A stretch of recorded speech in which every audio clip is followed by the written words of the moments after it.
Good morning, everybody. How are we all doing? I imagine you're doing a little bit better than after we spoke on Friday morning, after that game against Sevilla. Geez, what a contrast a few days will make. And I tell you what, there's been contrast in Manchester United that have been playing this season. I wouldn't say it was the best performance against Brighton. We'll speak about everything. We'll speak about the whole game. We'll speak about the penalties, about Lindelof, about Wan-Bissaka, about the fact that Man United are in have reached 2 cup finals under Ten Hag in his first season. And it's the first year since 1994 that we have reached both the League Cup and the FA Cup in the same season. And after Newcastle absolutely tore Spurs apart, we're heavy favourites for the top 4. Now, what a first season that will be in charge. Erik's on the mannequin. Erik's on the wall. And Erik is at the wheel. I'll tell you what, I want to quickly apologise to both Lindelof and Wan-Bissaka because I've not got a mask of either of them. It kind of goes to show you, I suppose, whether or not I thought that they were kind of how I felt about their positions in the squad and the fact that I wouldn't have to put them on the statue. I got that totally wrong. I'll speak about that. Good morning to the whole community. This is going to be a good show. I enjoyed the game yesterday.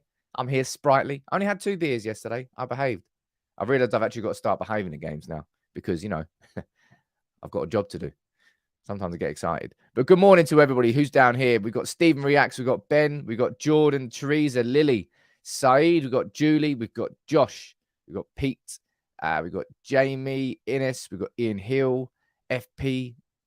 We've got Fred Cranham. We've got, who else we got down? Or I can see you there as well. And you're always there. Good morning to all of you. Alex, you're there too. This is going to be a cracking show. I think we're all really, really going to enjoy this show. Let me pull the stream up here so I don't miss anything because I hate it when I miss stuff.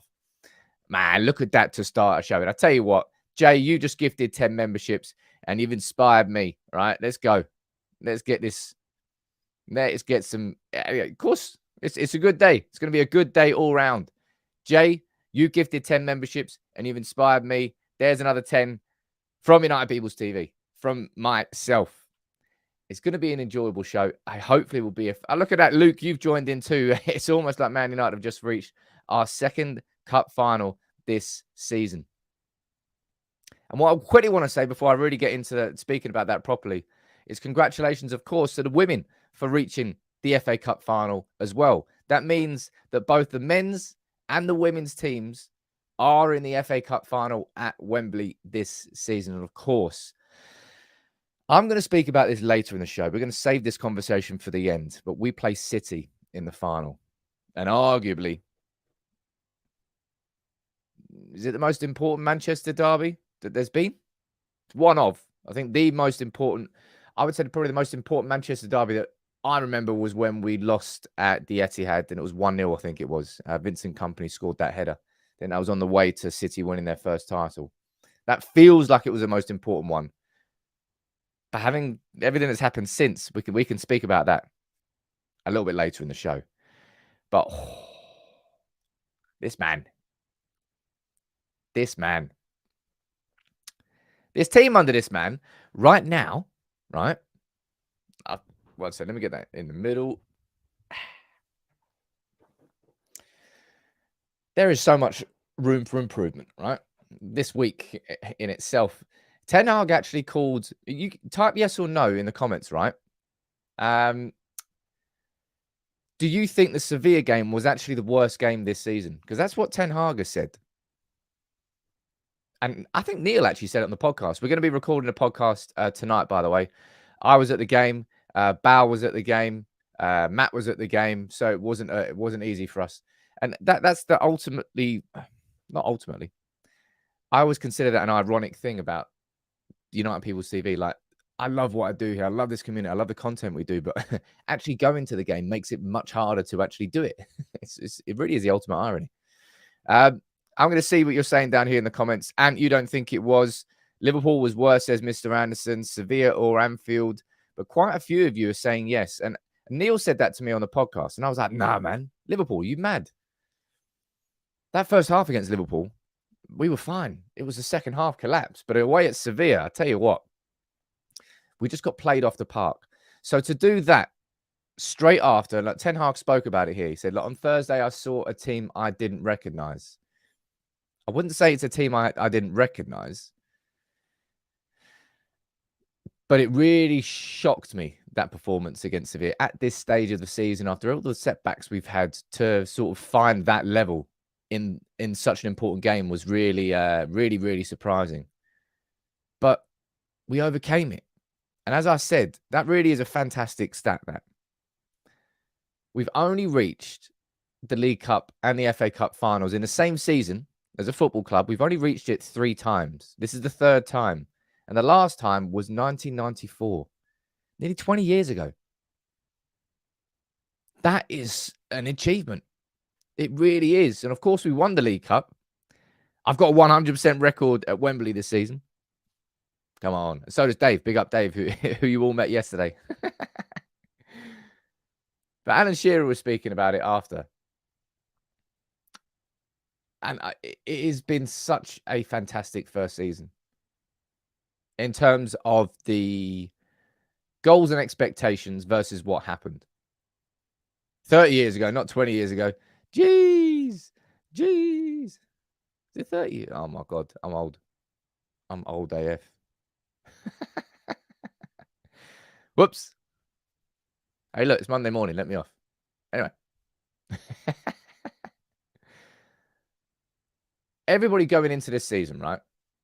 The main aim always was top 4, right? Top 4. And we'll speak about that next. Okay, that's gonna be a real talking point before we go in. We're gonna dive into the final. We're gonna speak about individuals, performances, loads of it. We won't do player ratings. I'm trying to build something out for interactive player ratings. It just takes time. It just takes a lot of time. Takes a lot of effort. And there's so much stuff going on. I'm kind of juggling a little bit. I apologize about that. But this season was always, in my opinion, about a top 4 finish. And if we could get a cup, it would be a brilliant bonus. We've already got that cup, our first in 6 years. The League Cup secured. We've now got the FA Cup final coming up. We'll speak about that a little bit later in the show. And top 4. Spurs, wow. That Spurs performance. Was it 5-0 after 20 minutes? Something like that. Lost 6-1. Newcastle doing bits. Newcastle really... We all expected Newcastle to sort of fade away, didn't we? Towards the end of the season. Fair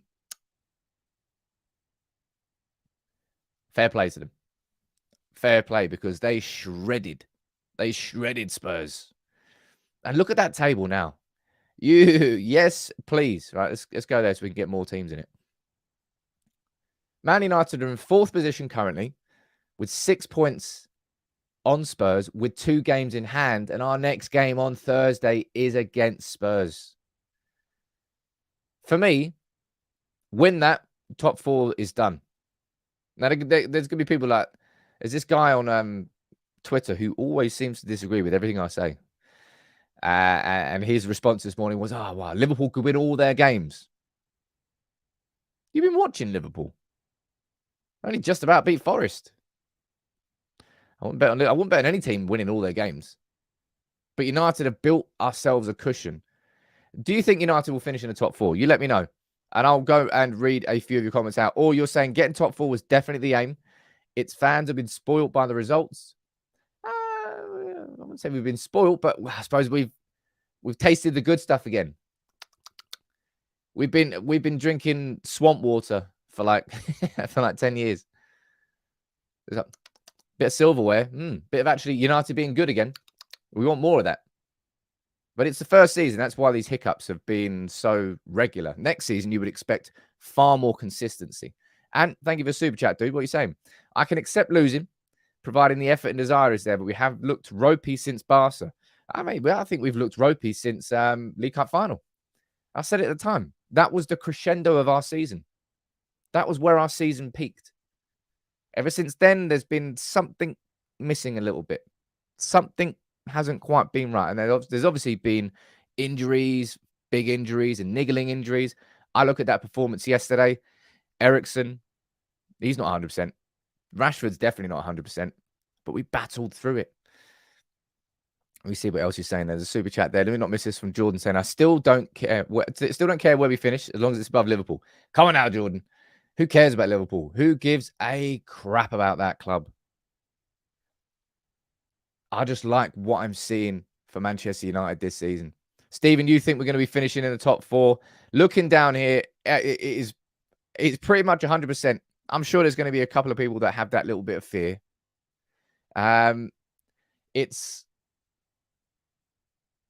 Everybody's got that confidence, and we should have that confidence right there. Look at that position. You're 4th. You got 2 games in hand on a team in 5th. You already got 6 points. If we win those 2 games in hand, it's not outside the realms of possibility. We're 12 points ahead of Spurs, and we play Spurs on Thursday, and a very good time to play Spurs. Absolutely a very good time to play Spurs. But everybody down there is feeling very, very confident. And I tell you what, after that, let's speak about the game. Because honestly, that was absolutely horrendous to watch at Wembley. And I don't mean horrendous as in, wow, that was a garbage game of football. And I think that word's been a little bit misinterpreted of me saying it. I probably should have explained that a bit more.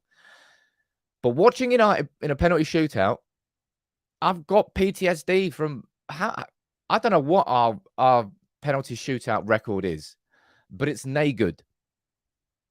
I can tell you that for free. I remember the Europa League final. I remember it was I would say the overall swing of the game, especially when you're watching it from, it's weird how differently you see a game of football when you watch it on TV compared to when you watch it in the stadium. You can really, from a tactical setup perspective, you really get to understand more the shape of a team. And one big thing that Manchester United did yesterday was we played direct, right? You can count on one hand probably the amount of times that we played it out from the back with the ball. We tried it a couple of times. It's not as if we were terrified of it, but there was a clear difference in tactic from Erik ten Hag. Play direct. Did we win any of the headers? I think the first header I think of a match reaction. I think the first header that we won was when Weghorst came on towards the end. Like, we weren't winning any of the headers, but it meant that we lost the ball a little bit further up the pitch. And it made a big, big difference. Sigmund, you're saying how many tabs you got open? Seriously, I've got so many tabs open. It took me ages to prepare the show this morning because there's so many talking points. But look at this for a scorching photo. Right, I'm going to see what you're saying about the penalty shootouts. We've lost 7 shootouts from the last 8. Really? That is grim. But what a penalty that was from Lindelof. And I was looking at who were the penalty takers. Casemiro stepped up. Luke Shaw didn't. Delot scored 1. Rashford and Sancho scoring 1. I was so happy for them. So happy. How many times, I'm trying to think about this. I think we scored 3 sudden death penalties where if we missed, we were out. And then Lindelof stepped up with, man, what an absolutely wonderful penalty that was. I'll tell you a video I've got to show you quickly. This is of Casemiro. I don't know what he was doing. He was on the good stuff.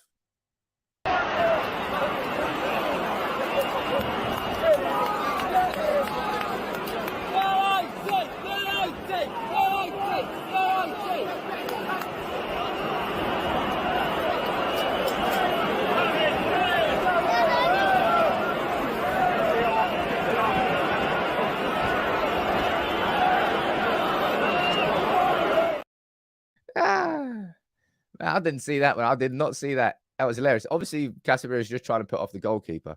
But Casemiro, I'll be honest, yesterday, again, if I'm looking at Casemiro is not at full tilt right now. I don't think so anyway. Eriksen doesn't look at full tilt right now. I don't think Rashford does either. We obviously came through it, but this cracking little video here. This is Casemiro. This is Steve McLaren and Ten Hag trying to figure out who's taking penalties. Who puts his finger up straight away without question? First. Casemiro taking that first penalty. And the first penalty, I don't know how you see football. In my opinion, your best penalty taker should take your first penalty because it sets the tone for the whole shootout. If you miss your first penalty, you're chasing the whole shootout and therefore you put yourself in a weaker position. Casemiro, hand in the air straight away. He's won plenty of Champions League finals. He knows what it's all about. And it was a calm penalty from him. Pretty much every penalty from United was absolutely fantastic. I see a couple of you in the comments there going, ooh, Sabitzer. I bet he's feeling a bit happy after that. I just think it was good penalties all round. Sabitzer's wasn't the best penalty, and Sanchez, it looked. I don't know how strong his hand was that he got to. He got a hand to it, but Lindelof stepping up there, and that photo there, that'll absolutely cracks me up. Absolutely cracked me up. But Lindelof stepped up. Delo stepped up. Weghorst stepped up. Sancho and Rashford stepped up. And I'll speak about Luke Shaw in a little bit. But just to see United winning a penalty shootout. And had we lost that penalty shootout, all right, it wouldn't have changed whether this is a successful season or not. But it means we've got a showpiece at the end of it. And we're disappointed because we don't have that showpiece with the Europa League. Could have been in Budapest. Anyway, we'll speak about the fact that we're playing City and what Ten Hag said after the game. John, you're saying Sabitzer's penalty was hit hard and it would have taken a lot to stop. Gamer Bean's talking about the shithousery from Weghorst. I'll speak about that a little bit later in the show. It's just great to see United win the penalty. And that's what I mean when I say it was horrendous to watch. In the stadium, horrific. Because we all remember how United's previous recent history goes in penalty shootouts. Quite a few of you have mentioned him in the comments down there. And I don't mean, I suppose I do mean this from a negative point of view, but it's an observation which didn't need yesterday. But Harry Maguire shouldn't be playing for Manchester United ever again. And I think what we've seen here is with Varane and Martinez out, Ten Hag, it might not be the perfect alternative, right? But I think he's found that he's got an alternative in Luke Shaw at left centre-back and Victor Lindelof at right centre-back. Okay? That, for me, is the alternative to when Varane and Martinez are out. If Martinez and Varane were playing yesterday, do you think we would have kicked it long every time? We absolutely wouldn't. But Ten Hag, and this is a credit to him as a manager there, he adapted his tactics. He didn't want to hoof it long every time. He didn't want to play that direct, but he knew that if he didn't, Brighton would press. Brighton, and they didn't press because there's no point pressing when you're playing high long balls like that. But Luke Shaw, fantastic. I'm going to go down here and we'll leave this poll up here just for who you think man of the match was, because I think there's a few candidates. I would say it's either Wan-Bissaka, Lindelof, Shaw, or De Gea. I think they are probably the four that you could argue if you wanted to. I'll leave that up as the poll, and we'll speak about that a little bit later in the show. But Luke Shaw, Man City at home, Barcelona away, and now FA Cup semi-final against Brighton. Stepping in as a left centre-back, fantastic for him. And I would probably argue, if I'm being totally honest, I think that might have been. I'm sure there are people that will be able to pull out other performances, but that felt like one of Lindelof's best performances in a United shirt. Calm when he needed to be. He brought the ball forward from defence, kind of breached that Brighton press a couple of times, and that makes such a difference in the spaces that are created when a centre-back can actually break that first line of press. Because all of a sudden, there's an extra body there, and all of a sudden it creates overloads, and all of a sudden the shape behind can't defend it as well. Lindelof was really good yesterday. And yeah, I didn't need that evidence, right? But it's just yet more evidence that Harry Maguire has to be the first name on that sell list this summer. And there's probably going to be some people that are going to say it's a personal attack on Maguire. No, I don't personally feel like it is. It's just a really strong opinion, I suppose, that I've got based on so much evidence. And yesterday was another example of it. Harry Maguire was, of course, suspended. He couldn't feature in that game. And I don't think he would have, even if he wasn't suspended. Keel, you're saying sell Maguire for 15, buy Offset's 24 mil wage. I think I've spoken about how much I think we'll get for Maguire in the summer. I think we'll get north of 30 million. I think that's what he would be worth in the current market. You might think that's crazy, but I don't think it is. Julie, you're saying Casemiro is being careful because of the refs. Casemiro got that early yellow yesterday, and he just, I don't know, he just seemed a bit leggy. That's the way I would describe him. Just a couple of yards short. I think he got caught on the ball like 3. I don't know. I don't know whether I saw it right or wrong. I swear he got caught on the ball like more than once. Just like somebody coming behind him. McAllister, Caicedo, they showed their qualities yesterday, especially Caicedo. Hoy, that guy's going to go for a lot of money in the summer. Brighton rejected a mid-season bid of 70 million plus from Arsenal. You're probably looking at, I don't know. You're probably looking at around about 90 million, I reckon, for Caicedo. Again, you might say it's crazy, but there you go. This dude, though, right?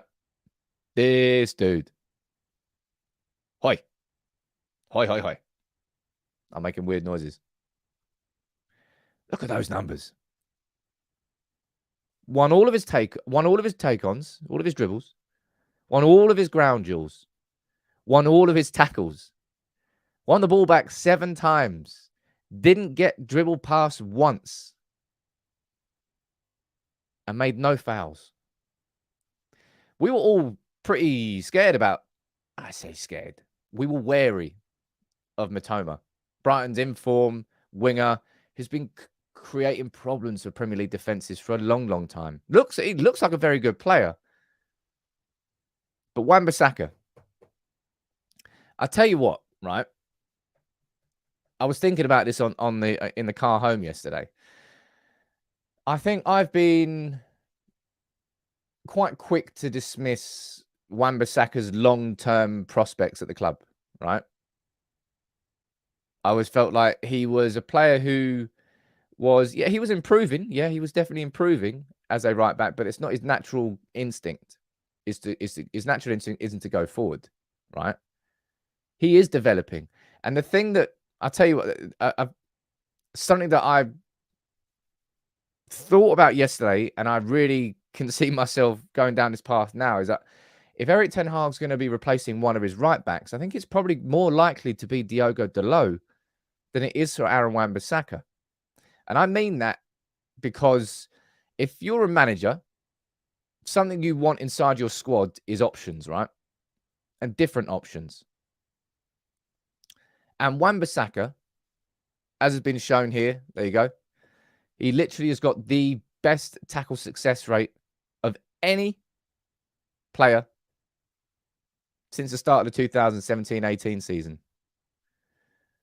I think if Erik ten Hag is going to be upgrading at right back this summer, I almost feel that it might be him upgrading Diogo Dalot and keeping Wan-Bissaka for those situations where you go, you know what? We've got a serious winger that we're going up against. Maybe we need to be a little bit defensively sure. And I think that's where the strengths of Wan-Bissaka's game come in, that Diogo Dalot. And maybe, look, I'm not saying that either of them have got to be, I'm not saying boot out either of them out of the club. I'm just saying I reckon that's something that Ten Hag is thinking about now. And Dalot, I think he's shown versatility. Was it a left back that he played recently? What do you think about this? What do you think that Man United will do anything in the right back department this summer? I'll be honest, I think it's way down the pecking order. We've spoken about this quite a lot. We all agree that centre forward is the priority. I'll be honest, I keep swinging between whether a central midfielder or whether a goalkeeper is the number 2. And I think I think you can really argue both of them. So if you get those 3 and then you get, I don't know, I don't think you can really go out and spend a lot of money on the right back position. Someone like Jurrien Timber could work, right? Because he can play centre back, he can play right back, he's a versatile player. That might work. I'm going to go down here and see what you're saying. Rithik, you're saying, honestly, with recent developments, right back is a good position for now. We have major concerns in other areas. Kieran Moran, how you doing, buddy? You're on Facebook saying, I've been saying this for a while under Ten Hag. Coaching AWB is improving all the time, and his skill set is valuable. I think it would be a mistake to sell him. And Alex, you're talking about his improvements. It's really impressed me, right? It really, really has. And I said, if of all the people, all the players to have proven me wrong this season, I think probably the same as all of you, it's Wan-Bissaka. I absolutely dismissed any possibility of him being a success at United. And after the World Cup, when Dalot came back like a shadow of himself, really, and Wan-Bissaka, fantastic. Even when he was driving forward yesterday, that run that he made, I don't know when it was, probably around that 60th minute mark, where he skipped past two players, a little bit of deft touch with the footwork. I was like, woof, okay, fair enough. Hey, look, Josh, you're saying, no, I have faith in Wan-Bissaka all the time. Well, you were a better man than me, because I did not have too much faith in Wan-Bissaka's ability. But yesterday, he did what he needed to do up against a very tough opponent in Matoma. And I think there's definite questions as to whether Ten Hag will move Wan-Bissaka on or Dalot. Maybe you can get Ethan Laird back in. Well, he had a really promising first half of the season on loan at QPR. And then, obviously, McBeal went to Rangers and that didn't quite work out. As I said earlier in the show, something I really felt was a massive sense of relief. I don't know whether relief's the right word to describe when Sancho buried that penalty, and Rashford, both of them burying that penalties. I was just really happy for them. I still think Southgate's an absolute dick for what he did, bringing them both off the bench with after like in the Euros final at Wembley, and asking them to take a penalty when they hadn't really kicked a ball in it, and it made such a big difference. It's definitely something that played on both of their minds. And for both of them to score those penalties, and they were cracking penalties. I mean, pretty much all the penalties, bar Solly March's, Sabitzer's was powerful enough to go in, but it wasn't as well placed. There were some good penalties taken, both from Brighton and from United. I was so happy for Sancho, so happy for Rashford. Were both of those sudden death penalties? And the idea that if Man United missed, I think the Sancho one was. I can't remember whether it was whether the Rashford one was. I was just happy for them. Really happy for them. And I was happy myself, because I didn't want to see United losing another penalty shootout. Oh man, that game coming up against City. My word. Lee, you're saying I feared for Sancho, but what a great penalty. What are we saying down there? Alvaro Fernandez says Cormac. Yeah, I think he's on loan at Preston this season. I've got a lad who updates me about how he's playing. He's definitely having a good season. He's one to watch. Ethan Laird on the right. Probably, I would say Alvaro Fernandez feels like a better prospect than Ethan Laird at this point. Anyway, I don't know how Ethan Laird's got on in the second half of this season on loan. Ahmad, of course, doing very well. Didn't win the young player of the year in the championship, but fair play to him. And yesterday as well, if you're talking about PTSD, that penalty from Solly March, David Gea saying, no, I can't say what I said after the game. Right? I'm going to keep that to myself. I can't say what I said to him. And I suppose this will come across negatively, because I suppose it is. But I felt like Brighton were going to score penalties for years unless somebody missed the target. Thankfully, Solly March obliged. And again, this is a curious question. When was the last time that De Gea saved a penalty? Because it just seems easy to score penalties against him. I don't know what it is. I don't know whether he shows too much body language, whether he moves a little bit early. But I don't know. He's not very good at penalties. But thankfully, Solly March couldn't handle the nerves. Last season, he saved 2 penalties. Okay, there you go. I don't know who that was against. You can't just say that. You got to say who it was against. Against West Ham 2 years ago. I don't know. I was just happy we won the penalty shootout. I was so relieved. George, you're saying when Sancho came on, we kept the ball a lot better. Yeah, I think Sancho was a good outlet. I thought Anthony was a good outlet as well. Martial was pretty ineffective. Martial definitely wasn't 100% fit. Rashford definitely wasn't 100% fit. And because of how we were playing very direct, over the top. And Lewis Dunk and whoever the other centre back is for Brighton, they were winning the ball every single time. And we just didn't really have much going forward. We had opportunities. Bruno with his shot. Question for everyone in the comments. Did Ten Hag explain why he brought Bruno off? Because that was, when I was in the crowd, I was like, why is he bringing Bruno off? Especially because we have penalties coming up too. I'm guessing that was Ten Hag. He wanted to go for the win before the penalties because Bruno's definitely in your top 5. Has he explained it? Was it just like precautionary? I don't really know. It's a bit weird.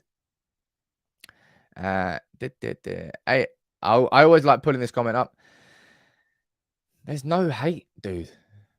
There's observations that I consider more important, and that's why I bring them up probably more than other people, because I really genuinely feel that it's so important that we get a new goalkeeper for how this team plays moving forward. Let's go. Let me see what you're saying in the comments down here. I want to make sure I haven't missed anything. I have missed something, man. Look at that down there. 7 Samurai, dude. You absolute ledge of the channel. We're going to whip the gong out here. Whip the gong out, spank the gong, anything you want to call it.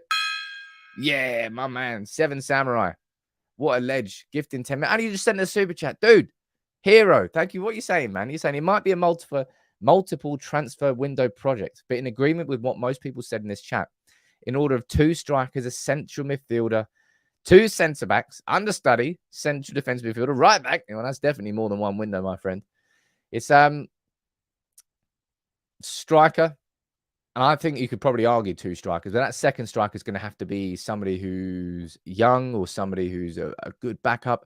It's kind of hard to profile. It's easy to say, right, this first striker, it's easy to say who you want. So now you can argue about it. Osimhen or Kane or Gonzalo Ramos. You can argue top tier, but finding that second striker, whether that might be Evan Ferguson, that might be the perfect age for a signing, but Evan Ferguson's going to cost, if hypothetically we were to sign him, probably 30, 40, 50 million. Can you afford to spend that on a second striker, given everything else you've got? Probably not this summer. Paul, you're saying, I thought Bruno had a knock. Okay, well, that must be it then. He was injured. Okay, there you go. I didn't know or understand that from the crowd. So thank you for clearing that up for me. I'll tell you what. I've never seen Weghorst run faster than when Man United won the penalty shootout. He absolutely went full tilt, did an Adebayor, well, not in front of the away fans, but ran half the length of the pitch, full knee slide in front of the away fans. And I tell you what, he had that juju going on as well, giving that ball a kiss for Solly March. And that wasn't a kiss, good luck. Obviously, Solly March missing. Don't know what that Dutch voodoo magic is there from Weghorst, but hey, look. I will look back on Weghorst's loan spell fondly. I won't look back and say, well, that was incredible. I think he came in and did a job, and that's it. He came in and did a job, and he's not good enough to start for Manchester United. We are definitely less effective when he's on the pitch now. You can see how much slower the game has to be when you play around him. But hey, man, he's enjoyed himself. He is soaking up every single minute of this. And I'll tell you what, we've won the League Cup final. And we're in the FA Cup final, and let's see what goes on in the top 4. He's just enjoying it while he can, and it's probably wrong of me to celebrate that.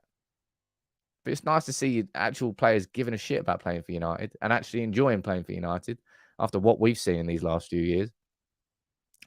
Sam, if you're going to bang the gong, do it, mate. Don't just tap it. I go for tickle sometimes, all right? Hey, Alex. Hoi. If that happens, yes, please. Absolutely banging in an 89th minute header to win and stop City winning the treble. Woo-hoo. Now, look, let's talk about that, right?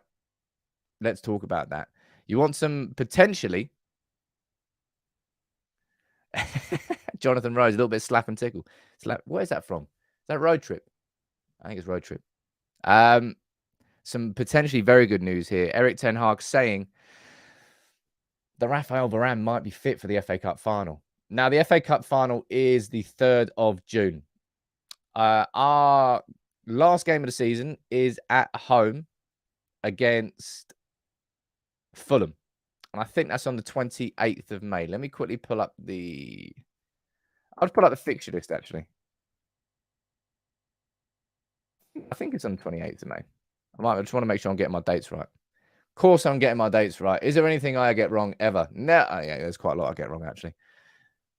But let's pull that up. That's not working. Why are you not zooming in? You're awkward. Bugger.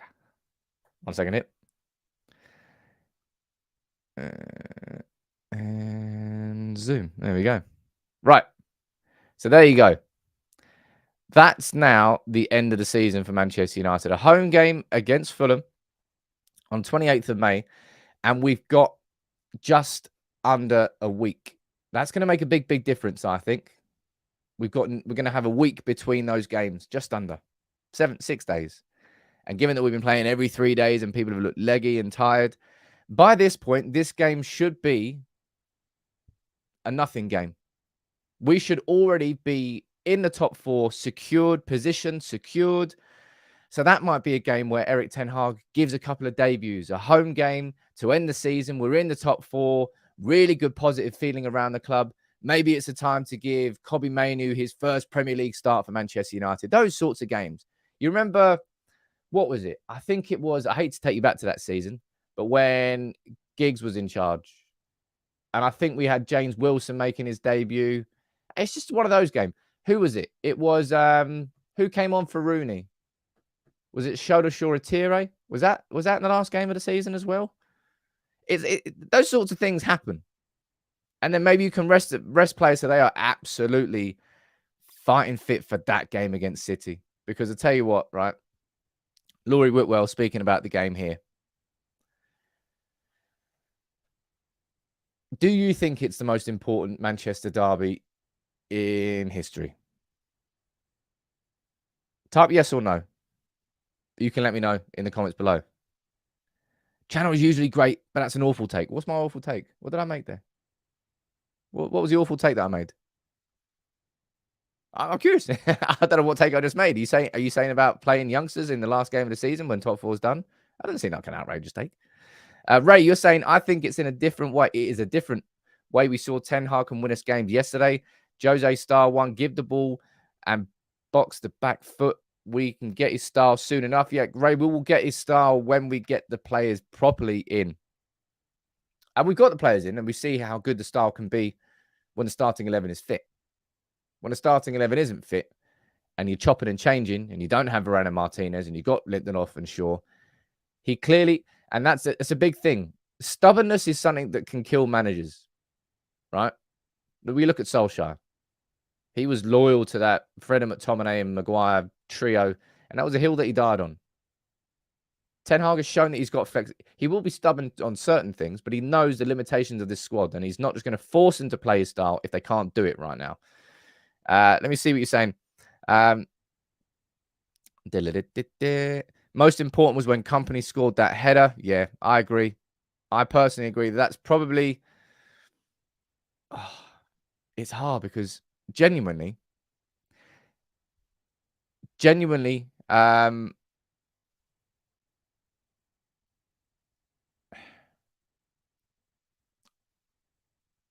stopping City winning the treble.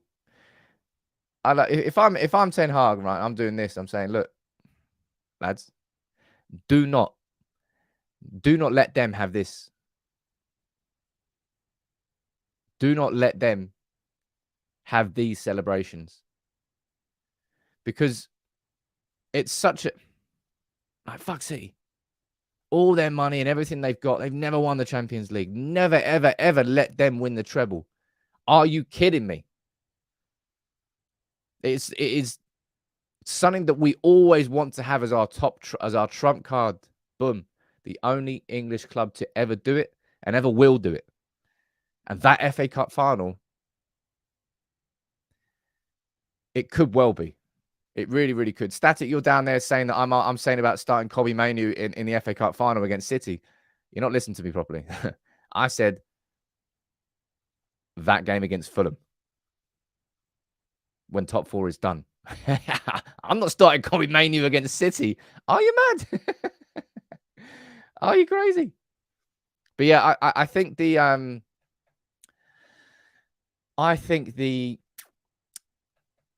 concept that this is the most important Manchester derby in history, I don't think is too outrageous. I think as it stands, it's definitely that game at the Etihad where we lost 1-0. Company scored that header from the corner. That was huge. And that was a big. Obviously, lots of you talking about Real Madrid could still do it. Yeah, Real Madrid could still do it. And that'll be brilliant. And if we can go into this Derby FA Cup final and that added pressure isn't there, maybe it makes it easier. Maybe the added pressure will make it better for United. Do you think United would perform? This is a completely hypothetical question that you can't prove whether it's right or wrong. But in your gut instinct, do you think United would perform better or worse in the FA Cup final if City are in the Champions League final the next week? If we know that probably we are the only team that can stop them winning the treble because they're likely to win the final. If they get through to the final, they play either Inter or AC and they'd be heavy favourites. Do you think that added pressure would make United better or worse? I'll be curious to know what you think about that. Jibak, you're saying, I'm surprised our academy pipeline is so dry these days. Only Manu, Shola, and maybe Hannibal coming through. City are doing very well.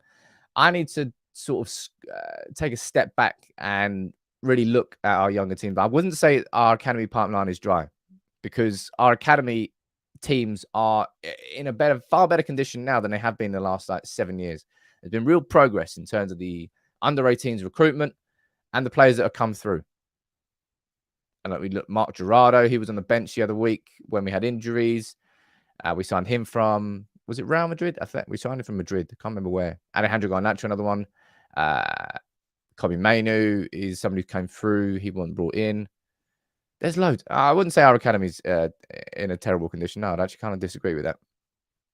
Hannibal, obviously, enjoying a decent season on loan. Is it Birmingham, I think he's at? I think it's at Birmingham. Oh, Jibek, I think I actually accidentally sent that super chat in twice where it's showing us twice. Spence, how you doing here? Let me go for a...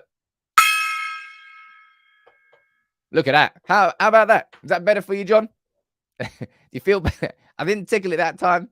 There you go. I'm going to get people in the comments going, Sam, don't hit the gong so hard. My headphones are on. But this is what Ten Hag has said, right?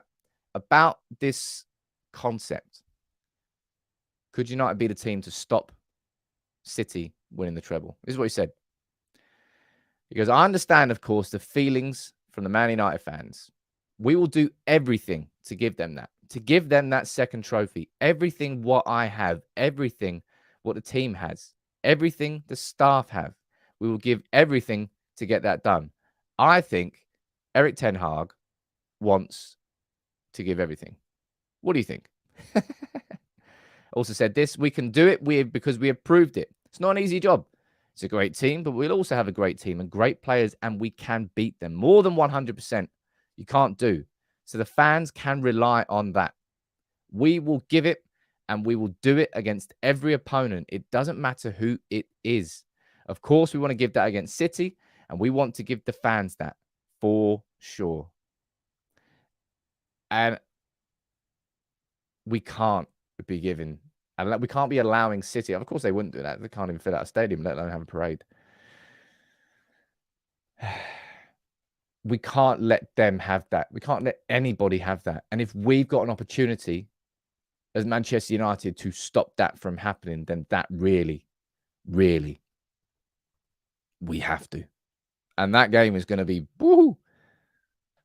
I'm nervous already about the prospect of it. First time that it's going to be a Manchester derby in an FA Cup final, and with so much riding on it as well. Jeez. Spence, you're saying, I'm late, but morning to you, beautiful lot. Another cup final for the lads. Time to bring home another pot for this man here. What would you rate? I don't know, actually. That's a kind of a separate question. What would you rate this season for Manchester United? If we, look, geez. If we, is it that one there? Oh, man. I've got about 400 tabs open. I can't believe I picked the right one. Obviously, we're in for a top 4. But if we can win that FA Cup final, finish the top 4, and win the League Cup, I mean, against expectations, that's got to be like a 15 out of 10.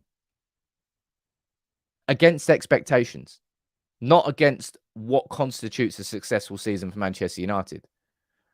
Because what constitutes a successful season for Manchester United is winning the Premier League, is winning the treble. That is the marker for what is a successful season for Manchester United. But in terms of expectations versus reality, blowing it. I already think we have. To have won the League Cup, to be in the FA Cup final, and to be in... I expected this top 4 race, to be one of those top 4 races. Do you remember the one under Solskjaer where we had to beat Leicester on the last day of the season? And we did. I think Jesse Lingard scored a breakaway goal in that game. I expected it to be a tight race. But instead, United go to Spurs on Thursday. And we know that if we win there,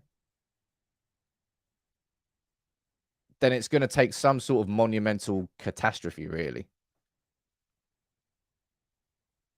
to not finish in the top 4. I'm going to go down here and see what your ratings for the season are.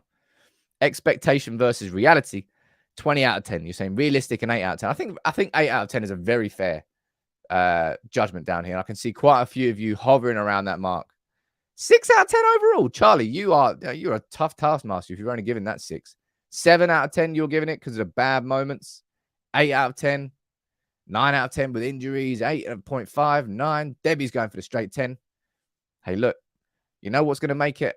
I would say if we can win that FA Cup, makes it a 15 out of 10 season. But remember, all of this doesn't matter. None of this matters. It all pales in significance compared to Manchester United and the prospect of getting new owners. This week's a big week. All right. I could have done a whole show talking about this, but because of that cup final yesterday, I wanted to really, as a community, chat about it here, and I'm glad we have. But this week, we're getting the third bids in, right? We're fully expecting,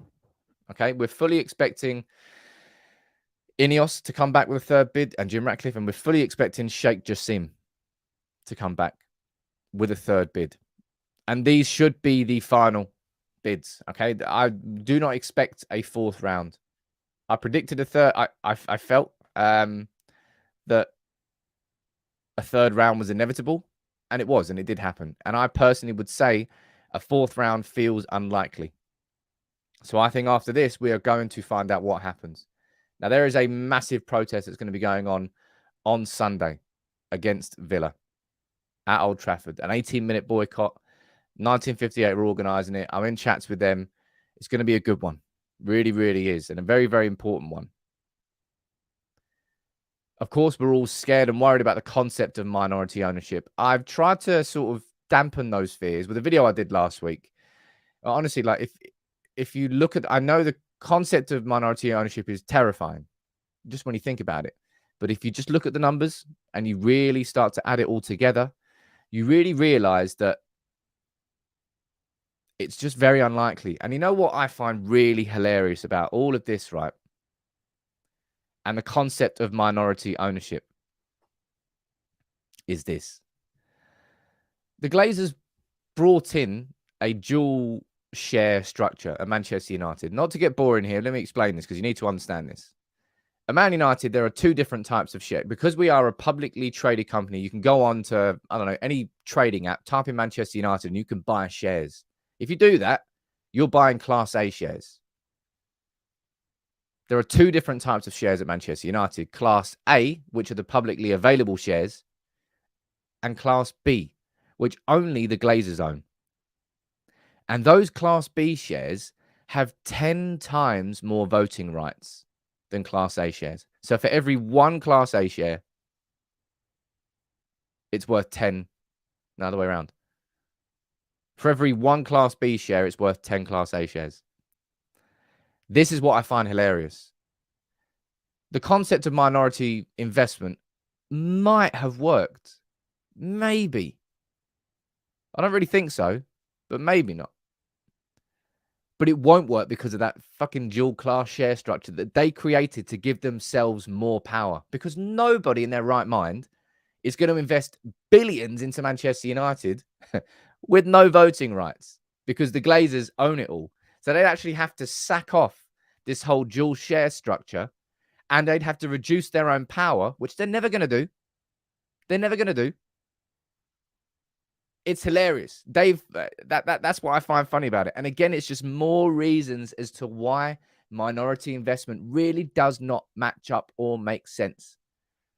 So don't be too afraid of it. That's the thing I would always say. I've always maintained that since day one. It's a fear tactic that they are putting on us.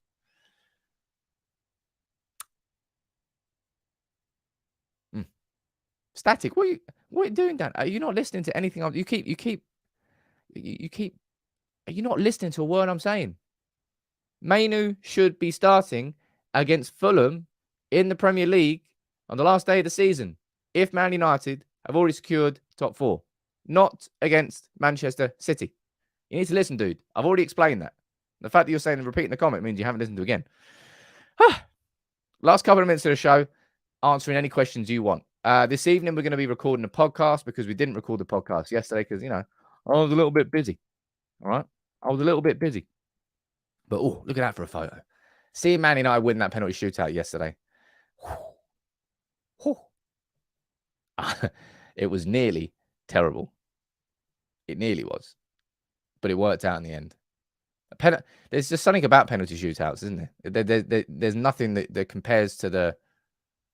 It's horrible. It is horrible. Being on the wrong end of a penalty shootout. And I remember that Europa League final one. John Robinson saying the protest on Sundays missed a trick because the game isn't being...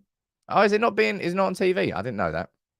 I will be doing a video off the back of it, and I will be using United People's TV and the platform we've built to make sure that protest gets as much coverage as possible. It's going to be... I think you'll really like that video I got prepared. I'm already working on it. Going to be having a camera. Got somebody there on the ground, camera operator. If I can, I'm going to be going to the protest as well. But I'll be completely honest. Trains are absolutely screwed in this country. There are no trains in or out. Well, a train from London to Manchester is like 6 hours on Sunday. So to go to the game, I'm going to try and figure it out, but it's ridiculous. It's ridiculous.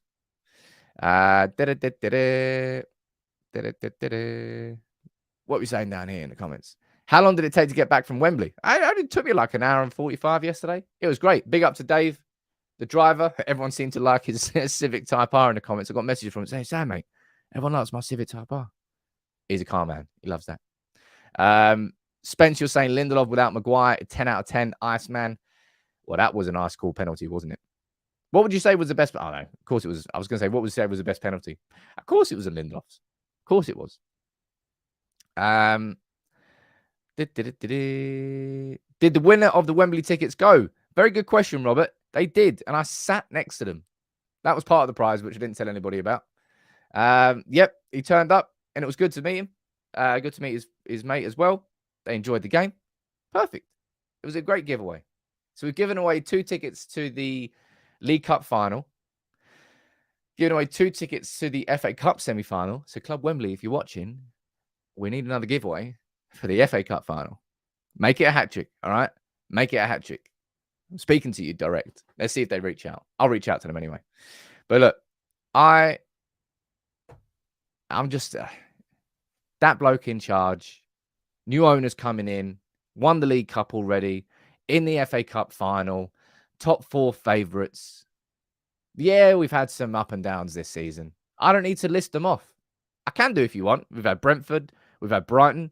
We've had City. We've had Villa. We've had Newcastle. We've had Liverpool. We've had Sevilla. Hell, there has been a lot of ups and downs.